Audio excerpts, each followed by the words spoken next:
It's Thursday, October 25th, 2018. This is the Hermetic Hour, and I am your host, Poke Runyon.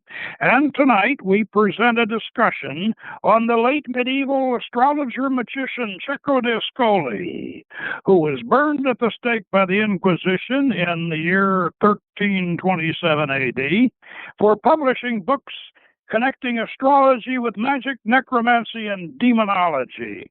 In several ways, he presaged the sad career of Giordano Bruno, who went to the stake 273 years later in 1600 for a similar offense. Cecco expounded his magic on a geocentric universe model, whereas Bruno paganized or demonized a later Copernican universe. Cecco d'Ascoli may be considered the father of Solomonic ceremonial mirror magic.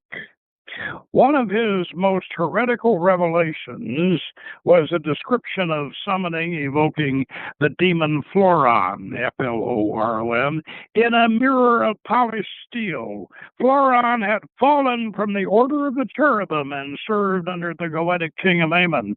Such a mirror was described in Picatrix, and later depictions of it reveal that it was in fact a hand mirror. After Cecco's execution, magicians no longer wrote of magic mirrors, but their use continued until the present day. We will draw up primarily from Lynn Thorndike's History of Magic and Experimental Science, Volume 2, 1923, with current material from Christopher Warnock. So, if you want to find out where this dark mirror magic got started, stay with us and we'll pull another Italian magus out of the fire. Now, Cecco d'Ascoli, 1257-1327, was the first university professor to be executed by the Inquisition back in 1327, the end of the Middle Ages, and is thus considered an early martyr to science, as was Giordano Bruno 273 years later. Now, both of these scholars were actually Hermetic astrologer magicians, not scientists in the modern sense of the word.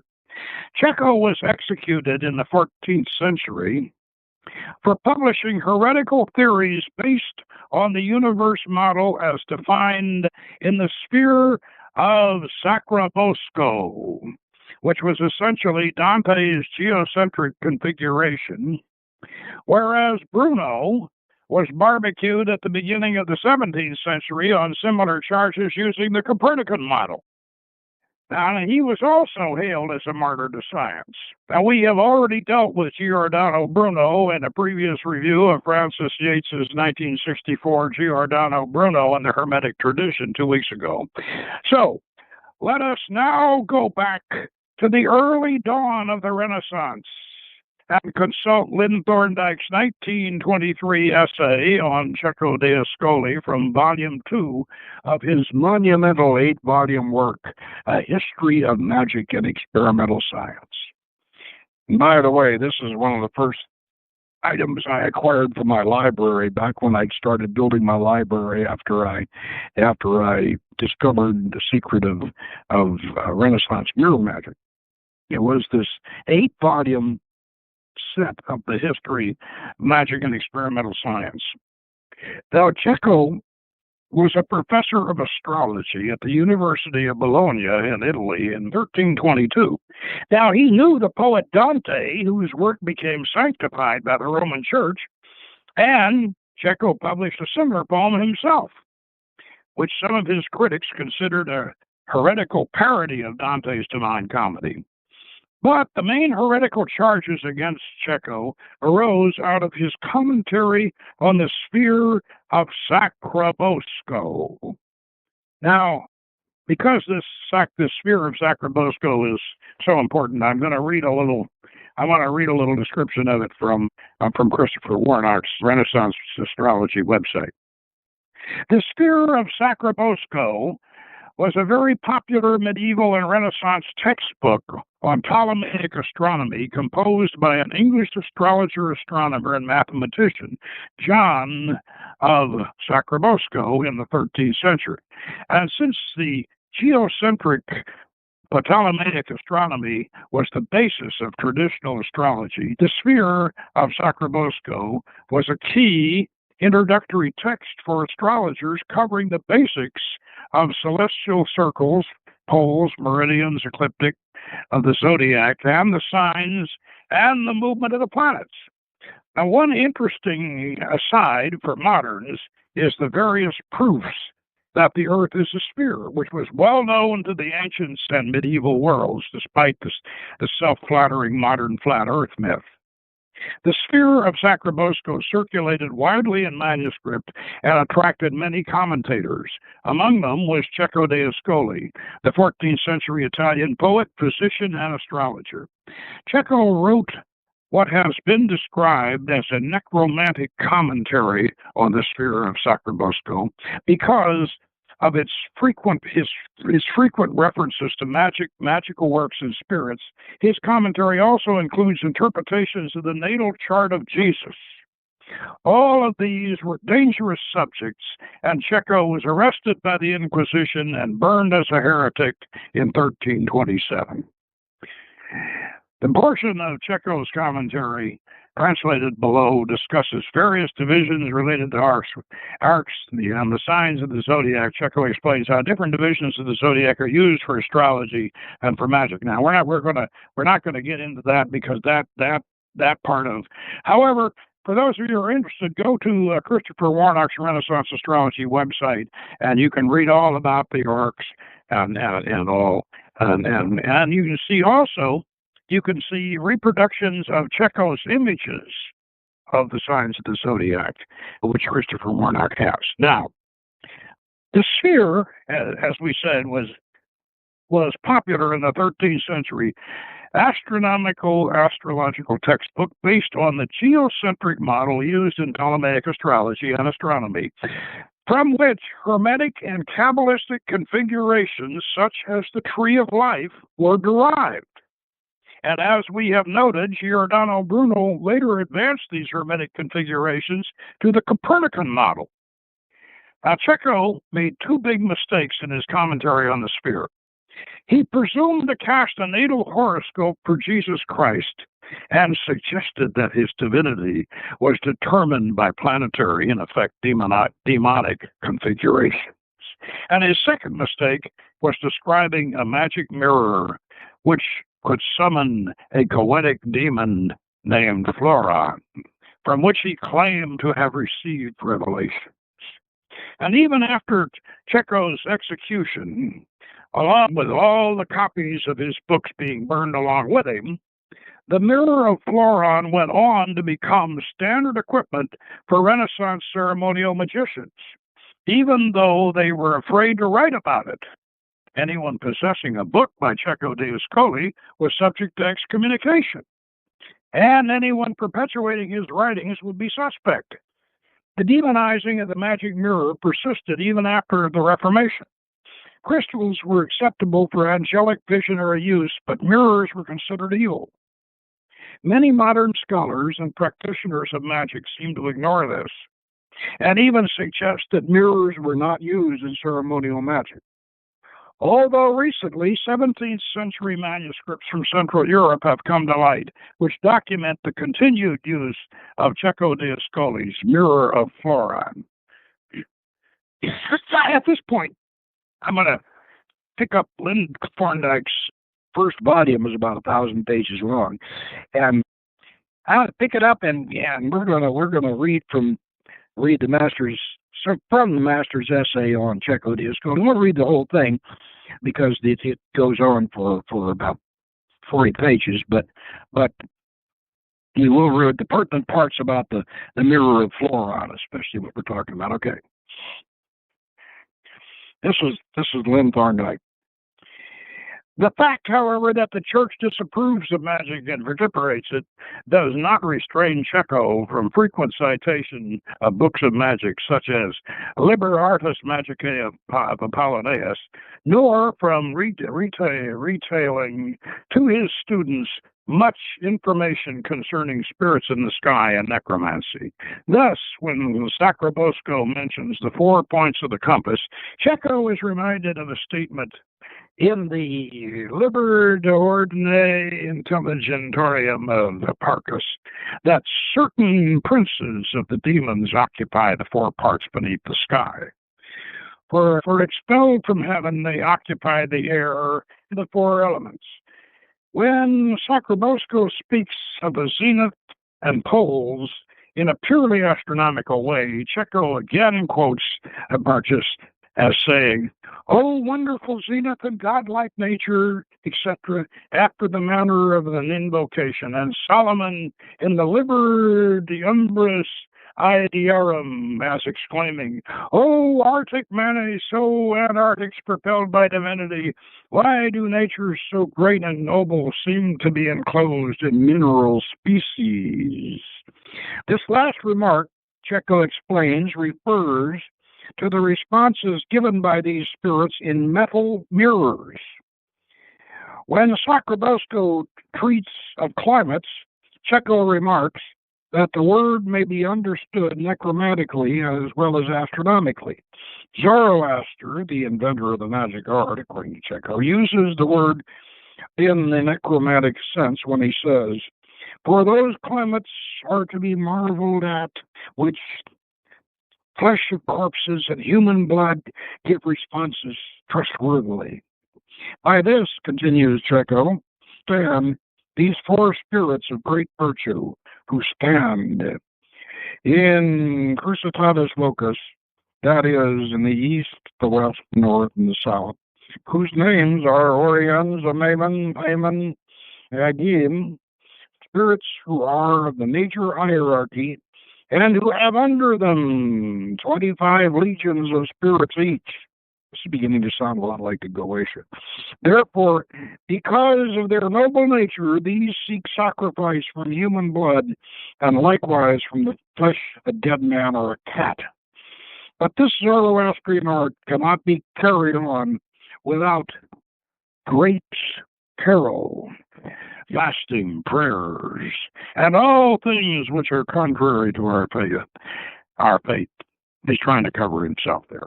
This last word of warning may seem a bit belated and perhaps somewhat perfunctory, but it shows that Cecco was still consistent in recognizing that magic and necromancy are contrary to the Christian religion. In other passages, he calls these spirits demons and diabolical, and affirms with Augustine that spirits who are outside the order of grace cannot truly transmute bodies, nor raise the dead, nor do any marvels and feats of magic except those which can be accounted for by the occult virtues of nature. And in speaking of a demon named Floron, who was mentioned by Solomon in the Book of the Shadows of Ideas, God, I'd love to have a copy of that, who was of the hierarchy of the cherubim, who was confined in a steel mirror by a major invocation, who knew many secrets of nature, and who deceived King Manfred and others by ambiguous oracles in modern times. Cecco concludes, "So beware of these demons, because their ultimate intention is to deceive Christians and to the discredit of our Lord Jesus Christ." Cecco tells a story of a man of Ferrara who consulted this demon Floron as to hidden treasure, and was told that he would find enough in a certain spot to last him for the rest of his life. He dug in the cavern indicated and uncovered only 4 ounces of gold, but as an avalanche crushed him immediately afterward, the oracle was fulfilled. Yet on the next page, we find Cecco instruction already mentioned for making an astronomical image in order to obtain responses from a spirit. And several pages further on, he cites a response from the same Floron. as to the time when demons are best liable to deceive one, and when, as a consequence, it is best to consult them. And again, as to the divinity of Christ, whom this demon Floron said, he took upon him human flesh, that all flesh through him might be saved. The church didn't care for that very much. They didn't like the idea of equating Jesus' incarnation with demonology, and that was one of the reasons. I might add before we leave Thorndike that a lot of this demonology and all that Cecco put in his commentary on the sphere was really not that wasn't enough really to burn him at the stake. But he had an enemy. He made an enemy. He was a patron, as an astrologer. He was a patron of a Florentine nobleman by the name of Villani, and he cast the natal horoscopes for Villani, and Villani didn't like him. And so Villani became an enemy of Cecco, and Villani may have bribed the Inquisition and helped bring the charges against you. At least that Thorndike kind of indicates that may have happened. So in this case, the Inquisition was serving a secular power, which you know they were, as we know, very corrupt. Anyway, what I would like to do at this point is go and to the section in Thorndike which discusses the mirror of Floron directly, and let me see if I can find it here. And we already covered this. It's confined to a steel mirror by a major invocation and to the many secrets of nature. Now, this, quite obviously, the source, Cecco's source for this was Picatrix. Now, Thorndike has a whole section on Picatrix, but he doesn't mention that it was one of Cecco's sources, but it must have been, because Picatrix was first published in Latin. Well, I say published, it was transcribed in several copies in Latin in Spain in the year 1256, which was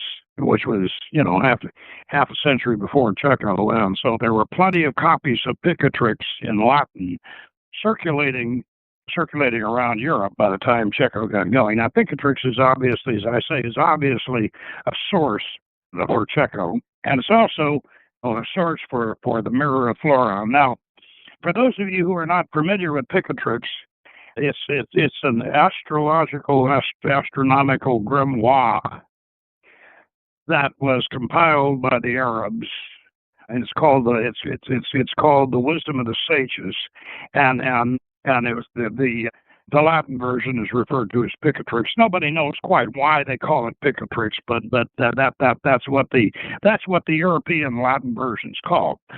Anyway, this Picatrix is about as close to a Necronomicon as you're going to want to come. In fact, some people think that Lovecraft may have based his idea of the Necronomicon on Picatrix. It was originally compiled in the 9th century by the Arabs, and it contains a great deal of astrological necromancy now, and including instructions for ceremonial magic. Now, the mirror does definitely derive from Picatrix. I'll read from Picatrix on the mirror. Take pure steel, that is the iron from Andanica, which is a town where they mine a lot of iron, and make of it a highly polished mirror. Go toward the clouds, carrying the mirror in your hands and raising it toward the clouds, shouting in a loud voice, and the tempests will depart from the place. In a certain book edited by Gerber the sage, concerning tempests and other things, we found this written. Make a mirror of gold or gilt silver and fumigate it with the hair from a woman's chest.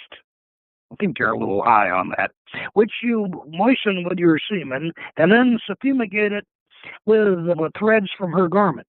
This sounds an awful lot like kinky fetish stuff.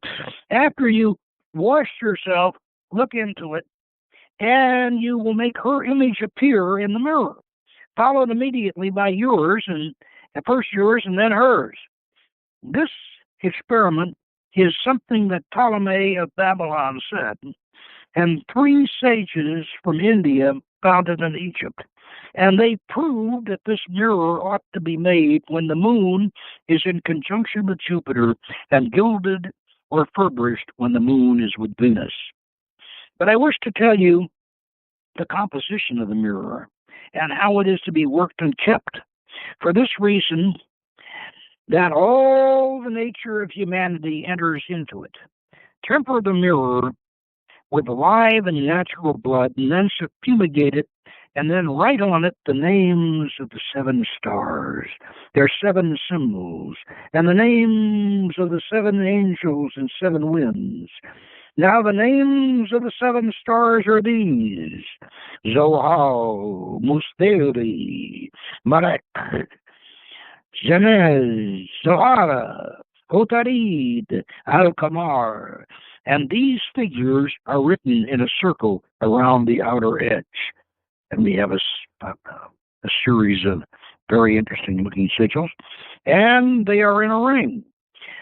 Next are written within a polished and gilded circle the names of these 7 angels: Taptiel, Saquiel, Samiel, Raphael, Aniel, Michael, and Gabriel. And when this is done, the names of the 7 winds are written on the unpolished part. And these are the powers of the winds, of whom the names are these: Barakia, Papel, Almuda, Hamar, Denabis, Zoba, Marak, Fide Arak, Samores, Maymon, Aksabi. Then suspend the mirror for 7 days in silk above water and fumigate it, and let it be suspended from the red staff for 3 nights. Fumigate it with good odors. The best may be found in the Book of Moses. And if you gaze into the mirror and keep it well, you will see in it, it will gather men, winds, spirits, demons, the dead, and the living, and all will obey you and be at your command. Do your work in this manner.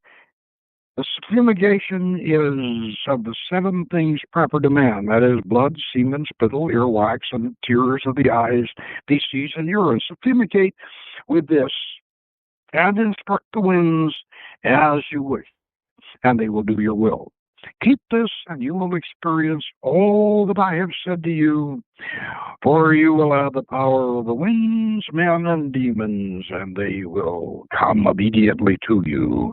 Do this over a basin of water, or over some other clean vessel full of water, and you will behold this, and it will be fulfilled as you have asked. And by the way, those of you who want to dabble with this is from that same Latin Picatrix that Cecco must have consulted, and that also Agrippa consulted, and Pacino and all of the old boys. They all had a copy of Picatrix, and Merlin would have had one if he'd been around at that time. Now, if you want to get your own copy of Picatrix, you just go on Amazon and put in Picatrix, and you'll find several different versions of it. But get the Latin one. Get the one that's translated by Michael Greer and Christopher Warnock. That's the best. And that's the one. I know there's one from the Arabic also, directly from the Arabic. Years ago, we published some material from the Arabic, translated some material from the German version of the Arabic into our journal, the Seventh Ray. But The Latin version of Picatrix, the one that Christopher Warnock and John Michael Greer did, that Latin version is the one that the medieval magicians like Agrippa, like Cecco, Bruno, and the rest of them used. That's the Latin one. And so that's the one I would suggest. Now, we also mentioned that the Mirror of Floron survived. It survived on into even though Cecco was burned at the stake, and all the copies of the commentary on the sphere were piled up and burned with him, the ones they could confiscate and find, and the ones that hadn't been sold yet from the booksellers. But they also, the Inquisition also came out with an order, with a kind of like a Muslim fatwa, that anybody who possessed a book by Cecco after his execution, if you even possessed a book by Cecco, you were subject to excommunication. And even though, of course, this was even after the Reformation, this prohibition primarily against the magic mirror in Cecco's work continued. So magicians were really kind of afraid of mentioning the mirror. They were afraid of mentioning it in their books, and I'm sure that Thomas Rudd used a mirror. I'm virtually certain he did, but he didn't mention it. He mentions crystals and all that. And he uses a triangle and whatever, but you won't find a mention of a magic mirror in Thomas Rudd's work, especially in his Goetic. Now, did the Mirror of Floron continue to be used? Yes, it did, and it we have proof of that. Back in 1997, Richard Kieckeifer, a professor at Penn State University, published a book called Forbidden Rites, and this is subtitled "The Necromancer's Manual" from the 15th century in Germany. So, and then of course, a lot of what he published was in Latin, which, of course, I kind of criticized him a little bit. He says he put a title "Forbidden Rites" on the book, which of course naturally means that the practitioners are going to be attracted to it. People who are, interested in that kind of magic, and people who are really interested in forbidden rites are going to want to buy it. But they're not going to want to read it in Latin, and especially Latin that's based on a German grammar. This is one of the things, and one of the sad things about Latin. It was wonderful that Latin was a universal language, especially the universal language of scholars and students back in Renaissance times, and all the way up through the Baroque, and all the way up, actually almost up to modern times, almost up to the Industrial Revolution. Latin was the academic language. You could go to any university in the Western world, and all the lectures were given in Latin, and the books and your textbooks were in Latin, and so it really was a universal language. But with the rise of nationalism in Europe, the Latin fell out of use, and so anyway, as I say. But the problem with this Latin all over Europe was that in each country, the people wrote their Latin with the grammar of the language of the country. So if you didn't have a Romance language, your Latin would be awfully hard to read for a person who wasn't used to the grammar of your language. So actually, the English Latin version of Picatrix, which I have translated a little bit of, was fairly easy because it's based on an English grammar. But good Lord, imagine a German grammar. So anyway, however, Kieckeifer was nice enough to translate some of the sections on and comment on some of the sections involving the material we're interested in, and especially we have we have a chapter called Experiments Involving Mirrors, which I'm going to read. In his account of scrying with a steel mirror, Johannes Hartlieb says, I have seen masters who maintain they can prepare mirrors such that any man or woman can see in them what they will. He also says that other reflecting surfaces can be used. There are even priests who will use the very pattern that serves at Mass to hold the host. They believe, falsely adds Hartlieb, that only angels and not demons can appear on such consecrated objects. One might suppose that a mirror could make an ideal tool for divination that requires concentration on a reflective surface, because mirrors are designed specifically for reflection. A modern mirror, however, might be distinctly inappropriate for this purpose, precisely because it reflects too well and too realistically, giving too little scope to imaginative play and the power of suggestion. Perhaps the mirrors used in divinatory experiments were less polished, but at least in some cases the magician is instructed to use a polished mirror. We must assume that the point was not for the child medium who gazed into the mirror to focus closely on his own face, but to use the mirror as a means of perceiving more numinous revelations. To be sure, there are cultures in which the spectator's own face reflected in a mirror becomes a point of reference for the visionary encounter. After staring for hours at one's own reflection, one may identify one's face with that of an ancestor, or he may perceive it as a manifestation of one's own true inner or archetypal self. I'm going to interrupt for a minute here. I disagree with Kiefer on this because it only takes 10 minutes using the transformation of the face in the dim light used in ceremonial magic, the candlelight. It only takes 10 minutes with the magus behind the receiver conjuring to get your transformation of the face. And I think he knows this by now, but when he wrote it, he wasn't aware of it. It is true that there are cultures in which they do this for the vision of previous incarnations, and then in West Africa the Hindus use it for previous incarnations.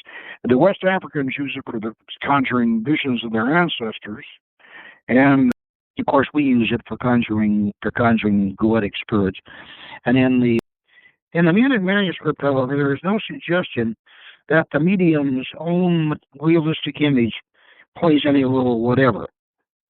And now the handbook contains 5 such experiments, 2 versions of the Mirror of Floron, the first Mirror of Lilith, and 2 others. The Mirror of Floron is the first version and may serve as a useful introduction to these experiments. Have a mirror made, now he's quoting from the manuscript, have a mirror made of pure steel measuring 1 palm around with a handle for holding it, and have it bright and shiny like a sword, and have it made in the name of Floron, and around the rim of the mirror on the part that is not polished have the 10 names, and these are the ones he gives: Laternoi, Isarian, Iko, Danmaus, Gromun, Zara, Rakal, Sigtonia, Sama, and Meneglasar,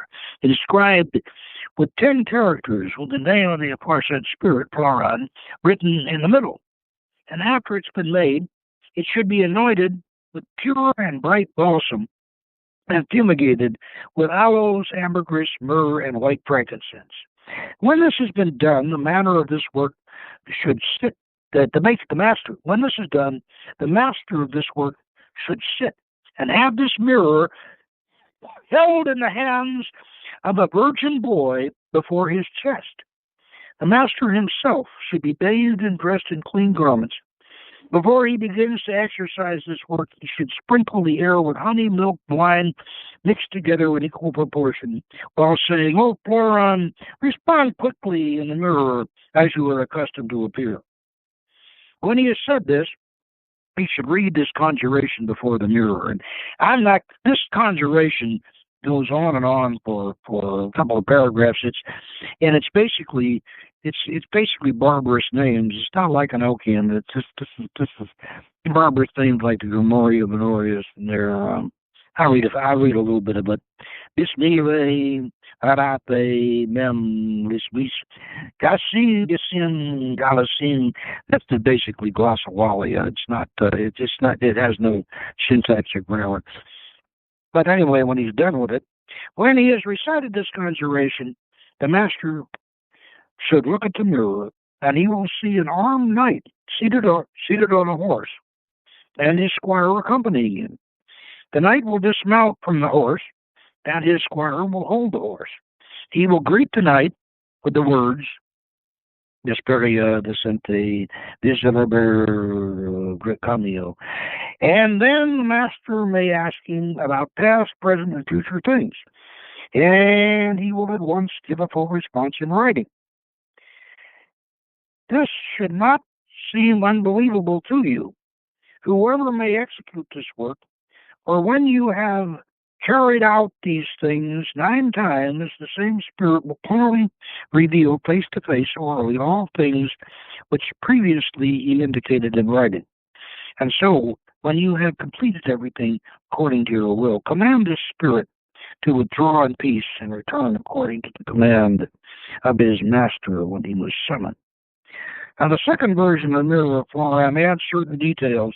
The mirror should be made in the first hour on Friday under the waxing moon. The sculptor or workman must be chaste for 9 days beforehand, must be bathed, and must wear clean clothes.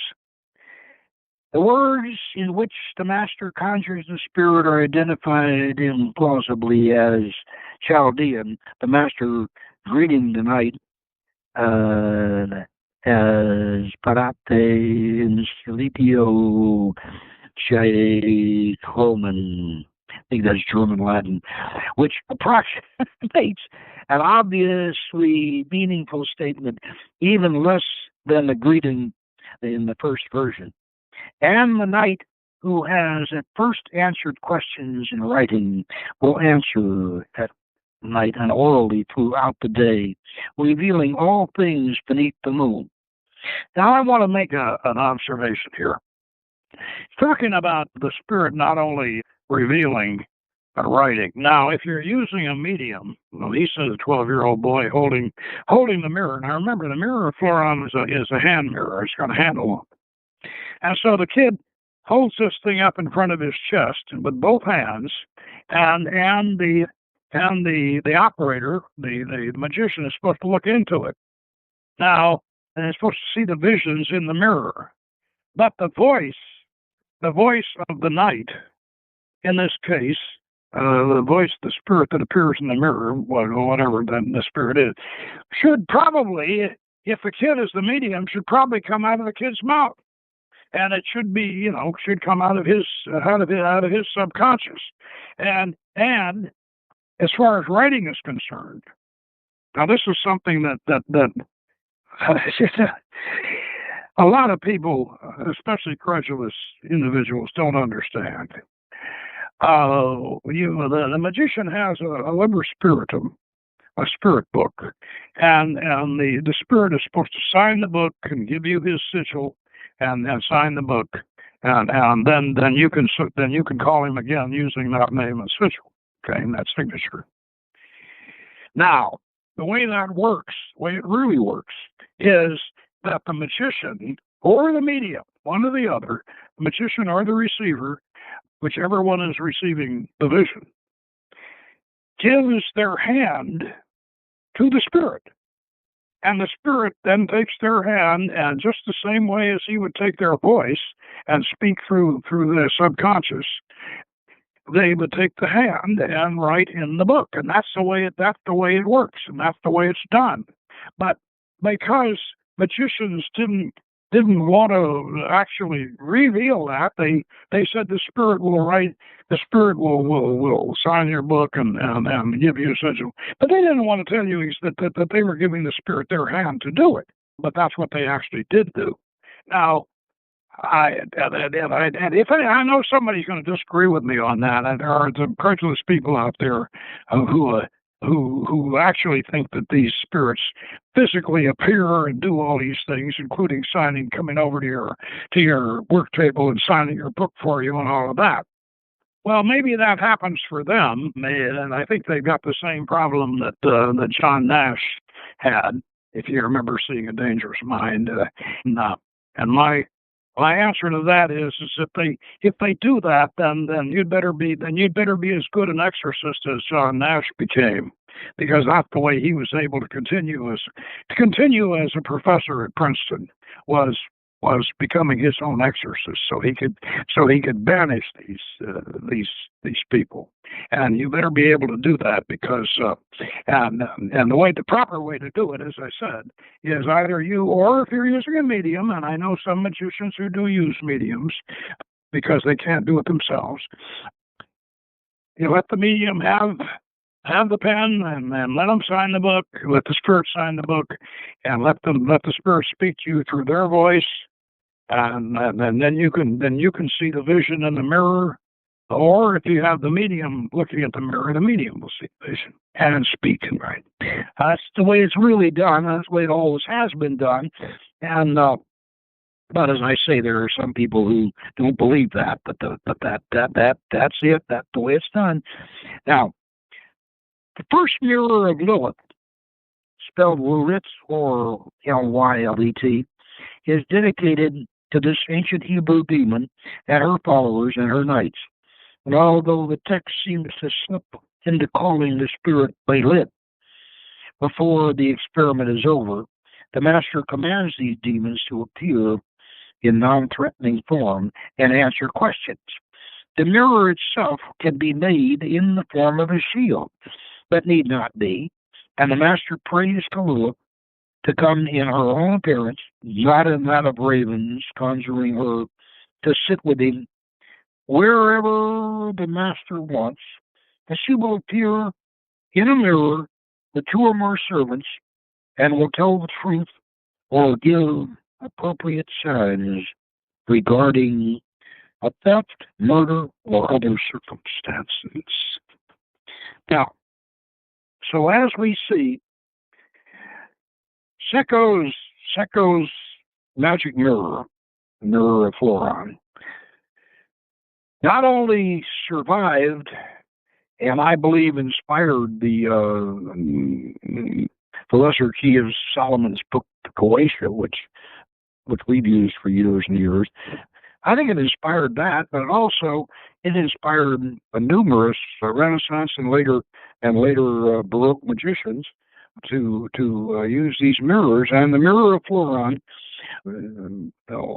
was eventually mounted in the triangle, and instead of being held by, and if you mount the mirror in the triangle, either your receiver, your medium, or the magician himself, because you can do this. A magician can do this himself or herself. You can sit before that mirror yourself. You don't have to. You do not have to use a medium if you're properly trained. You can, and so we owe a lot of this to Cecco d'Ascoli. I think, as I say, he was a hermetic martyr, not a scientific martyr. He was definitely a martyr to our tradition, not so much to science. And I strongly recommend, as I said, I did. I think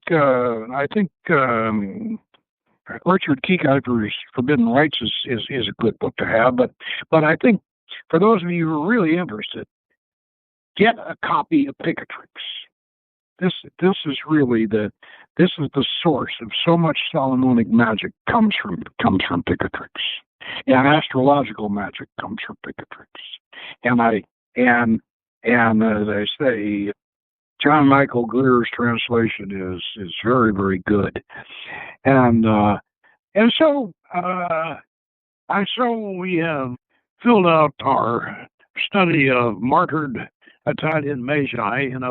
2 weeks ago we did Giordano Bruno, and we hardly recommended Francis Yates' wonderful 1964 book, Giordano Bruno and Hermetic Tradition.